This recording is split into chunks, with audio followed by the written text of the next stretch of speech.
In 1964, Johnny Carson, host of The Tonight Show, introduced one of his classic characters for the very first time. And if you remember last episode's discussion, by classic, I mean historically memorable.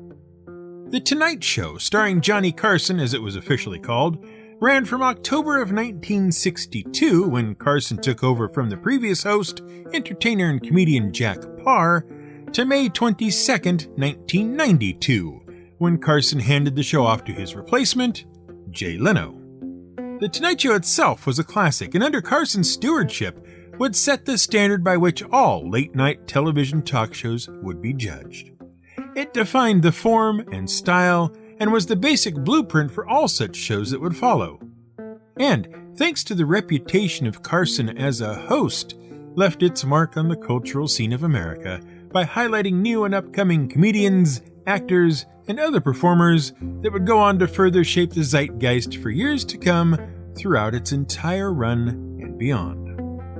Zeitgeist, by the way, is a German word that combines the word for ghost, Geist, with the German for time, Zeit, in order to give a word that means spirit of the time, more or less. But I digress. Carson's new character was named Karnak the Magnificent.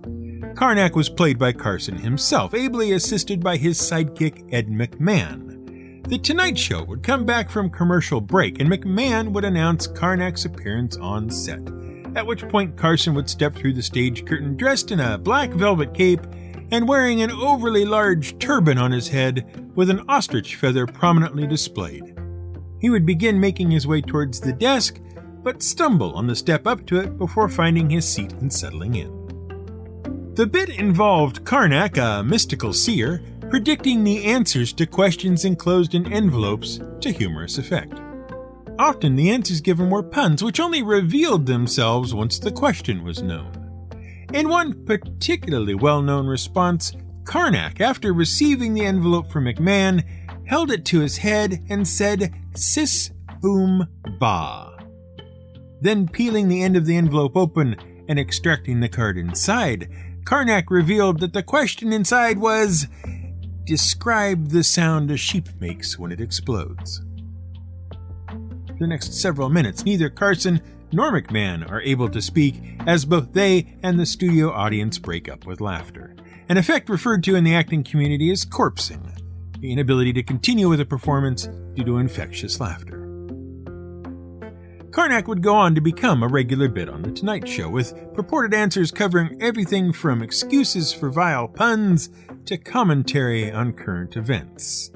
Often, if a joke was not particularly well received by the audience, Carson would respond with a comedic curse directed at the audience, along the lines of, "May the fleas of 1,000 camels infest your armpits." And generally speaking, the audience was always enthusiastic when Ed McMahon announced the presentation of the last envelope, signaling the end of the bit. But the reason I've brought this up is not for the bit itself, but for the way Ed McMahon introduced it and something hidden within it that caused no small amount of confusion when I first heard it years ago. See, as Karnak took his seat at the desk, Ed would explain, for the benefit of those who might be seeing it for the first time, what the gag was all about. "I hold in my hand the envelopes. As a child of 4 can plainly see, these envelopes have been hermetically sealed. They've been kept in a mayonnaise jar on Funk and Wagnall's porch since noon today. No one knows the contents of these envelopes, but you, in your mystical and borderline divine way, will ascertain the answers, having never before heard the questions." Now, you might think the confusing bit was the words Funk and Wagnalls, especially at this late date, but that is easily explained. Funk and Wagnall was the publisher of, frankly, not very good dictionaries and encyclopedias. They've been out of business for some time now, but they were definitely the sort of authority who might have sponsored the bit just for some sort of exposure, and who might very well have a porch as if they were run out of someone's house. But that's not the confusing bit. No, the confusing bit was the phrase, hermetically sealed. What on earth did that mean? Well, the concept turns out to be easy enough. It just means an airtight seal on a container which allows no gas to pass through, typically made by melting closed the mouth of a glass container. And the reason it is called a hermetic seal is because our old friend Hermes Trismegistus was said to have invented a magical seal to make things airtight. Easy peasy. There's certainly nothing weird or confusing about that, and no possible way that researching it further could reveal anything about anything even vaguely related to D&D, life in general, or even the way the world works today. Right? Right? Well, my lips are sealed. This is GM Word of the Week, and I'm Fiddleback. If you've been around long enough, you'll know that we've talked about Hermes Trismegistus before. Several times. He's cropped up in episodes about alchemy, glue, and quicksilver, naturally, but also a bit in an episode about trailblazing that involved a brief discussion of rock cairns. Check those episodes out for more. But Hermes is a complicated figure, and his influences have been astonishingly far-reaching even beyond the material we've already covered, given just how long ago he may or may not have existed. In fact, just deciding if he existed or not will help us see the sort of far-reaching changes he is involved with. See, Hermes Trismegistus is what is known as a syncretic combination, and that's a useful phrase to know. Syncretism, and therefore syncretic combination, involves the combination of two different beliefs or schools of thought into one. In Hermes' case, as we've explained elsewhere, it is a combination of the Greek god Hermes and the Egyptian god Thoth, which happened because the two shared the same sort of portfolio of interests and areas of influence. So when the Greeks came along and discovered the Egyptians had a god doing a lot of the same thing as their own god Hermes, they came to the natural and extremely convenient conclusion that they must be one and the same, trading under different names. No, said the Greeks when the Egyptians came around to ask what they meant by claiming all the Greek gods were better than all the Egyptian ones. They aren't better. Not really. In fact, they're the same god. No, really. We just call him Hermes. So you see, it's perfectly okay for you to worship this selection of Greek gods because really, they're just your Egyptian ones in togas. And with human heads, because frankly, that bit of your religion is just weird, and no one really knows what an ibis is anyhow. It's all the same thing, really. Which is a handy thing to be able to say when you're trying to conquer someone else's civilization with as little fuss as possible. Basically, look around and decide who the biggest god in the other guy's pantheon is, and declare that your biggest god is the same as them, just with a different ID card. After that, it's like one of those matching games where deities with similar aspects are paired up just so that everyone can claim that really the other guy's religion is just like yours, and there are no real differences between the two. All you need is a bit of refinement to get things to match up, and pretty soon it's a lot easier to believe that, when it comes to religion at least, the conquerors aren't so different from the conquered. And what were we all fighting about anyway? The Greeks got pretty good at it too, and it wasn't long before a lot of Egyptian gods stopped looking like a teleporter malfunction and began to look like a bunch of frat boys during rush week. Of course, the Greeks turned out not to be so hot at it once the Romans showed up and did the same thing to them as they'd done to the Egyptians. Which is why nowadays you have to have one of those pinned up red string charts to figure out the combined Roman and Greek pantheon. And of course, if you know anything about the celebration of various holidays and religious figures across a variety of cultures, you'll immediately see that it didn't stop with the Romans. Lots of traditions, particularly religious ones, were mushed together in an effort to unify or pacify populations of people who might otherwise have fought over quote-unquote minor differences in belief just by saying different but the same. Syncretic combination at work. Which ties in very neatly with something called Hermeticism, a system of philosophy and religion based on the writings and teachings of Hermes Trismegistus, a key component of which was that there was but one true religion given by God at the beginning of time, and of which all others are a mere unrevealed or misunderstood version. Called the Hermetica, the writings all purport to be from Hermes T, even though many of them come from a period well after he could possibly have been alive, even if he were real, which we've established he is not. The Hermetic texts are divided into two main subcategories. One set, the technical Hermetica, are made up of texts which discuss astrology, medicine, pharmacology, alchemy, and magic, individual examples of which are believed to go back as far as the 2nd or 3rd century BCE. The other set, called the religio-philosophical Hermetica, were written anywhere from the 1st to 3rd century CE, and cover the relationships between man, God, and the cosmos, which you might call anthropology, theology, and cosmology.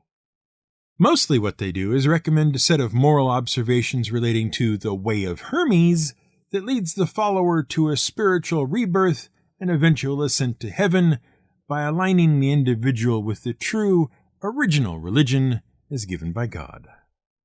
Originally written in Greek, and therefore reflecting strongly Greek philosophical ideas, the Hermetica wasn't particularly well known or appreciated in its own time. Partly this was because the various texts involved came from a number of different sources that were translated into Arabic even as they were added to and expanded. Because of this, Byzantine scholars retained access to the Hermetica even as European cultures forgot about them during the Dark Ages. It wasn't until the Renaissance when a pair of translators took a selection of 17 of the texts and translated them into Latin as the Corpus Hermeticum that Western audiences rediscovered them. And boy did they hit big once they were in Latin. See, in the Renaissance, there was a big to-do over something called humanism. Now you might think you know what is meant by humanism, but in this case, Renaissance humanism was really all about reestablishing the humanities, the studia humanitatis, grammar, rhetoric, poetry, history, and moral philosophy. Not the other sort of humanism which you get nowadays, which is why it is referred to as Renaissance humanism to help tell them apart. Anyway, part of the goal of Renaissance humanism was to get back to basics. The medieval period had really sort of mucked about with Christianity and complicated things so much that it was hard to know what was and wasn't true Christianity. All the pomp and circumstance of the various Christian belief systems was getting in the way of a really solid belief in and understanding of God. Really, the New Testament, they thought, should be the guide. Not all the other stuff hung on it by medieval theology. Back to the source, ad fontes. In order to do this, proponents of Renaissance humanism needed to go back to the ancient texts to reestablish not just basic Christianity, but all the learning that went along with it. And the older the source they could draw from, the better. Aristotle, Plato, and the other classics of Greek and Roman thought and philosophy were the way to go. And into the middle of all this renewed interest in the classics, dropped the newly translated works of Hermes Trismegistus. The Corpus Hermeticum was exactly the sort of thing Renaissance Christians were looking for. It made sense according to what they understood of biblical teaching. There was only one God, and all good things came from God and nowhere else. The greatest evil was ignorance of God. The soul was good and pure, but hindered by the affections of the body, and death was not destruction, but a change of state.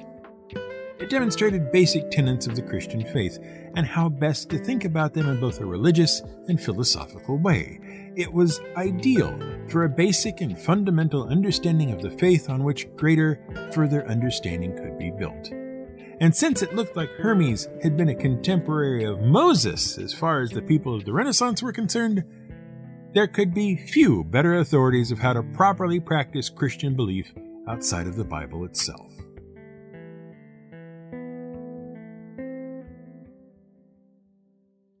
With that, interest in Hermes and his works really took off, and Renaissance scholars began looking for more, because this Hermes guy really seemed to know his stuff. Surely, he must be an expert in many fields. Fortunately, it didn't take long to find more texts, and on a wide variety of subjects, too. In addition to the Corpus Hermeticum, Two more works are generally recognized as being products of Hermes Trismegistus: the Emerald Tablet and Asclepius, also known as the Perfect Sermon. Asclepius is essentially a reinforcement of the ideas about God and the cosmos as first presented in the Corpus Hermeticum, but it, of all the Hermetic writings, was the only one to survive through the Middle Ages as a readable, accessible Latin translation, which means it got its foot in the door first and longest and had the most influence of the Hermetic texts. The Emerald Tablet, on the other hand, was, as we have discussed elsewhere, the foundation of the art of alchemy and arrived on the scene much later. It contains within its brief text the phrase, "as above, so below." Though to be accurate and less cherry-picked, it should read more like, "that which is above is from that which is below, and that which is below is from that which is above, working the miracles of one." And there you have it, the key to all of the magical art of alchemy. Easy. Okay, what does that mean? Well, that's an excellent question, and one which I am glad you asked. As discussed in our alchemy episode, the general idea seemed to be that what you did down here on Earth was echoed in the heavens above, and vice versa, but what that actually meant was anyone's guess. Part of the art of alchemy was trying to work out exactly how that was meant to happen, and what it seemed was happening was that Hermes had somehow encoded the secrets of the Philosopher's Stone, as well as a method for turning base metals into gold, two main goals of all alchemy, in the text of the Emerald Tablet. Like, really encoded it so hard that you couldn't work it out without years and years of study in some very difficult subjects. Very encoded indeed. Although, one might also suggest that the reason it was so difficult to decipher was that there was no deeper meaning to find. No secrets hidden within. Which was a rather dim view to take, according to many folks who suddenly became aficionados of Hermes' works now that their true power had been revealed. And it all seemed so clear and obvious, provided you had the wit to understand it all, or at least divine revelation to set you on the path to understanding. Emanuel Swedenborg was born in 1688 in Stockholm, Sweden, to a well-to-do family that made its money in mining. His father, Jesper, was a professor of theology at Uppsala University, though he was somewhat at odds with the Lutheran Church of the day over some of his beliefs, which included the belief that angels and demons were part of everyday life. When Emanuel eventually graduated from Uppsala himself, he went on the grand tour of Europe and decided that his true calling in life was to become a great scientist. Taking up natural science and engineering, he was eventually appointed to the Swedish Board of Mines and began publishing a periodical called The Northern Daedalus, which recorded mechanical and mathematical inventions and discoveries, one of which was his own idea that incredible religious experiences and mental events were due to minute vibrations, tremulations, upon the brain. Now, Swedenborg was a genuine Renaissance man. His knowledge and interests were far-ranging and varied. In the 1730s, he took up anatomy and physiology and developed some of the first ideas about neurons and nerve cells. He correctly described attributes of the cerebral cortex, showed the organization of the nervous system, identified the functions of the pituitary gland, and made several other discoveries which, while newly discovered but unproven at the time, were subsequently proved correct in more modern times.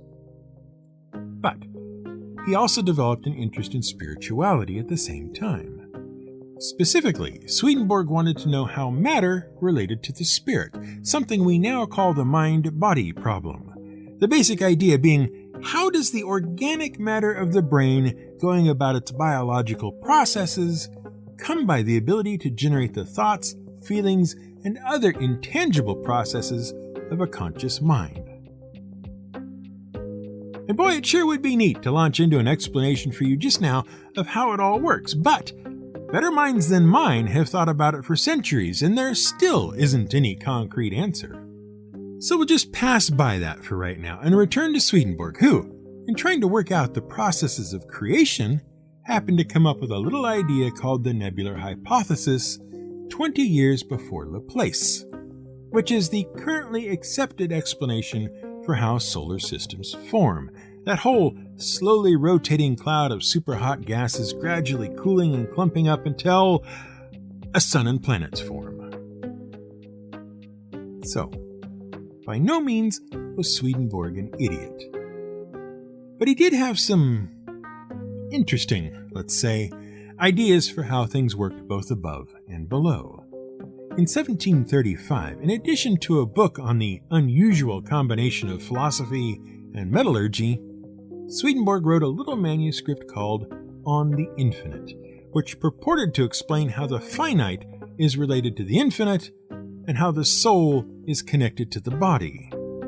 Because, you see, in Swedenborg's view, the soul was comprised of material substances, things you could actually see and touch. And no, very few people agreed with him, especially not the church in particular. Still, compared to what was coming, this was all still pretty tame. In 1744, Swedenborg began having dreams and visions. Of all sorts, good and bad, for 6 months. Then, as he sat in a private room in a London tavern, the lights seemed to dim, and the figure of a man appeared to him, told Swedenborg not to eat too much, and that sent him scurrying home, afraid of what he had seen. Later that night, as Swedenborg attempted to sleep, the same man appeared to him again in a dream, introduced himself as the Lord, and told Swedenborg that they were going to write a book together that would explain quite clearly the spiritual meaning of the Bible. And then he opened up the spirit world for Swedenborg to observe. The book that came from this collaboration was a meticulous, verse-by-verse, 8-volume, spiritual interpretation of the entire Bible called Heavenly Mysteries, and took Swedenborg and his holy ghostwriter 10 years to complete. It was then followed by another 14 works over the next 25 years. According to Swedenborg, the Last Judgment had already occurred in 1757 and finished by the end of that year. He knew because he witnessed it, but only in the spiritual realm, not in the physical world. And it was the Christian church's fault because it lost both charity and faith, and so cost everyone their spiritual free will, which acted as an individual's personal balance between the forces of heaven and hell. And also, Jesus had already come back, again spiritually rather than physically, and quite naturally it was through Swedenborg himself. While he was at it, he went on to claim that originally everyone was vegetarian by design, but that it was now okay to eat meat as a personal matter of conscience without condemnation. He had conversations with spirits from other planets, was able to freely pass from the physical world to heaven or hell as he pleased and converse with those he found there, and had met spiritual beings from outside the solar system. He backed up these and other assertions with proofs in the form of extensive quotes from the Old and New Testament, which seemed to show agreement with his ideas.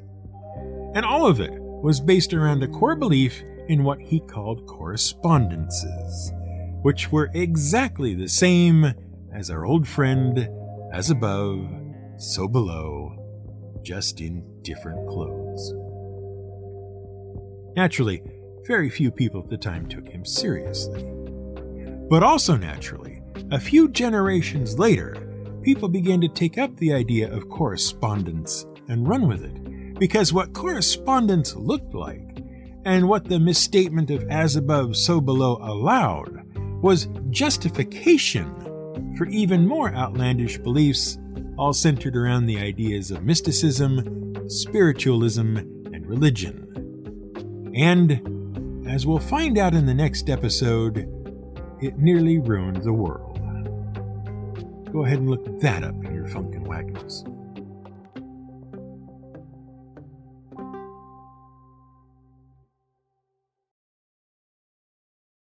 Thank you for listening to this episode of GM Word of the Week. I'm glad you did. If you'd like to help support the show, why not head over to buymeacoffee.com/fiddleback and sign up for a recurring membership. It's very easy to do and gets you access to transcripts, early episode releases, and more. You can even get access to a new member-only blog that will be covering a wide variety of topics, all written by me.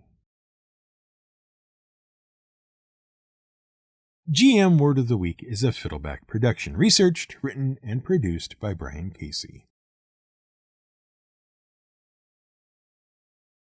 Music is provided by Blue Dot Sessions. I am called Hermes Trismegistus because I hold 3 parts of the wisdom of the whole world.